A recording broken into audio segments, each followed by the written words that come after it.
is a Patriots Monday on a Tuesday, and Boomer Esiason is brought to you by McFarland Energy, the home heating, oil, and HVAC pros that Greater Boston and the Cape depend on at McFarlandEnergy.com. By Shaw's and Star Market, perfecting the art of fresh. By Town Fair Tire, for the best prices on tires. Nobody beats Town Fair Tire. Nobody. And Boomer is brought to you by your New England Kubota tractor dealers, and he joins us this morning on the Harbor One hotline. Hey, Boomer. Yeah, good morning. Happy New Year, guys. Thankfully for you guys and for us down here in New York, or I guess down here in New York, football season's almost over, at least the regular season is. Boomer, before we get into any football talk, thank you for the very nice holiday present that you sent all of us. I know that Wiggy sometimes gives you some negative feedback, but the holiday present was top-notch this year.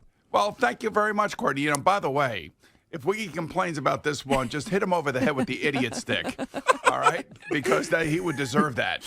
Well, the idiot stick has his picture on it. But Sunday, the toilet bowl. Which team wants to lose more, Boomer?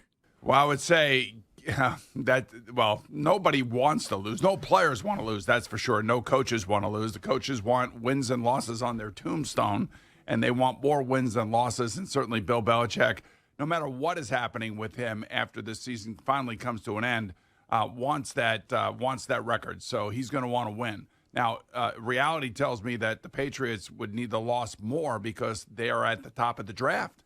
And, they're going to want to get one of these top quarterbacks. Drake May and Caleb Williams seem to be the two quarterbacks that have separated themselves from everybody else.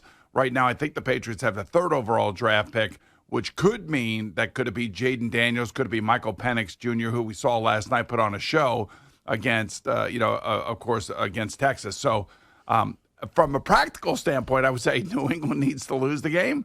But from a reality standpoint, I believe New England will win the game. No matter how many people say that the Patriots probably want to tank the rest of the season or this final game, it does look like these players are playing for Bill Belichick. It looks like they're putting all the effort in. They certainly look like they were putting all the effort in against the Bills. Do you feel that? Do you feel like this team's performing well for Bill? I think the defense has been performing well all year long. I mean, they've played really well, and they've lost a couple really key players during the season. And they're still a top-notch defense. They're still going to give whoever is playing quarterback for the Jets, whether it be Trevor Siemian or Zach Wilson. I can't imagine it's going to be Zach Wilson, but if it is, oh my God, that could turn into like a really complete another S show, if you know what I mean. But I think the players do play hard for Bill. I don't care what anybody says. I know the record doesn't reflect what everybody wanted to be. 4-12 is not exactly Bill Belichickian, if you will, but I do think that the players are playing hard. I think they're playing hard on defense. And like I said, nobody wants to lose. So the competitive nature of players, maybe with the exception of a few players who may make some tough business decisions as to whether or not they want to get involved in a tackle late in a game, if a game is out of hand, that's a completely different story. But when the game kicks off, everybody wants to win it. Boomer, it feels like since the Saints loss after the Dallas debacle that we've all been reading reports in some form or another that speculate on the future of Bill Belichick and mutual parting of ways, trade, return, whatever. Your best guess today, do you think Robert Kraft has made a decision on next year? And what do you think that will be? I thought, I'm trying to look back at their schedule right now. I'm trying to think where I thought it happened. I thought the loss to, I want to say, maybe it was the Commanders, maybe it was them, I'm not really sure. But somewhere along the line, I thought that there was a real sneaking suspicion that it was going to be time, that there was going to be a meeting of the minds and that two men would sit down and they would decide it's time for a fresh new look for the Patriots and it's time for a fresh new look for Bill Belichick and many on his staff. I don't think he's going to be the coach of the New England Patriots. I really don't. All I hope for, really, honestly, is you have one of the greatest runs in NFL football history. I still believe he is the greatest coach who has ever coached, regardless of whether he's coaching Tom Brady or not. And he deserves the right, I believe, to pick and choose where he would like to go next. And that is not concurrent with a trade by the New England Patriots. I think 1 year left on his contract. certainly if you're not going to give him a new contract extension, then he's not going to be there. Coaches do not like to be lame duck coaches. So my feeling has been for a long time that it was going to come to an end. The question now is, where is he going to go? And I can think about 3 or 4 places that if they decided to hire him, I think would just absolutely make the fan bases of those teams just absolutely so excited. So there's going to be suitors out there. There's no question about it. I just don't think a trade is something that he would accept, and I hope that Bob Kraft doesn't hold him to something like that. Yeah, so that was the follow-up. So that makes sense. Who do you think, is it Gerard Mayo? And if it's not Gerard Mayo, who would you have as the guy to be the person to follow in the shoes of Bill Belichick? Yeah, everybody seems to like Gerard a lot. I mean, he's kind of hidden. Nobody really knows too much about him. I know Patriot fans know a lot about him, and certainly their defense has played exceptionally well, and I think he deserves a lot of credit for that, along with that defensive coaching staff. Mike Vrabel's supposedly up in Tennessee. I mean, he obviously has ties to the New England Patriots. I don't know if Ben Johnson is the guy that you want. I don't know if Brian Flores is the guy you want to bring back. I think he deserves another shot. But there will be some very high-ended candidates that make a lot of sense for the Patriots.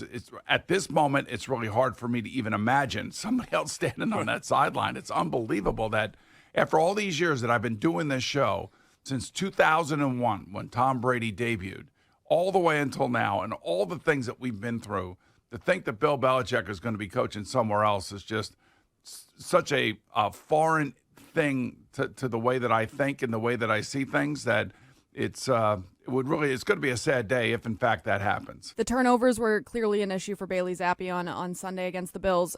From a quarterback's perspective, how many of those were his fault? Were all of them his fault? I don't know. It looked like there was a little miscommunication with he and his wide receivers a couple times.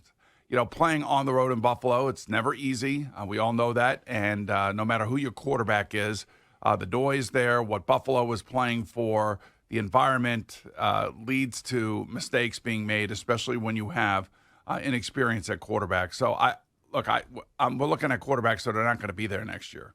I mean, I can't imagine either one of these guys still being there. So, this is going to be a complete retool on the offensive side of the football, maybe a retool in the building just to get a kind of different look at things and start to build an offense that can actually be taken seriously, because this offense has gotten worse over the last 2 years, not better. And it doesn't really matter who's playing quarterback currently on the roster. I don't think either one of them will be there next year. Boomer, we'll get out on this. The Lions-Cowboys debacle on Saturday night, it was so infuriating as a fan. Of course, because it's the NFL, it had almost 30 million viewers, and all of them got to see the end of that game unfold in a way where the refs took it away from the Lions. What was your reaction in real time, and how do you think the league reacts this week? Was there a statement? I think the league is reacting already. I think Brad Allen and his crew have already been downgraded. I do not think that they'll have any playoff games. They also missed a tripping call in there. They called it on the Cowboys when, in fact, it should have been called on the Detroit Lions, and therefore the play in question, the 2-point play in question, would have never happened had they called that play right. So there's a missed call, and then there's a botching of a call. And the botching of a call, this reminded me of the 2014 Ravens-Patriots playoff game when the Ravens were doing this. I mean, when the Patriots were doing this to the Ravens in the second half, and John Harbaugh was going crazy. Right. And he was talking about being deceitful and trying to, trick substitutions and things of that nature. And that's where Tom Brady was really going fast. I remember doing that game. I called that game for Westwood 1.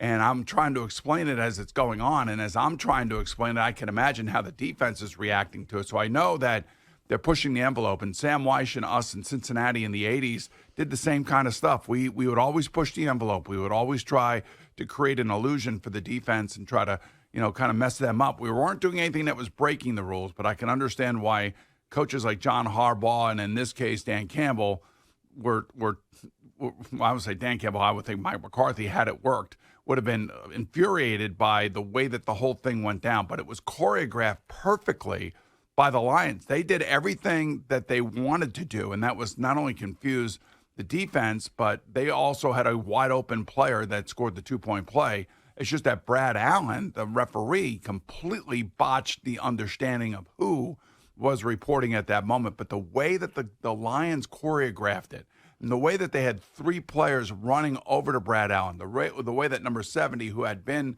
reporting like 4 or 5 times earlier in the day, you could see what they were doing.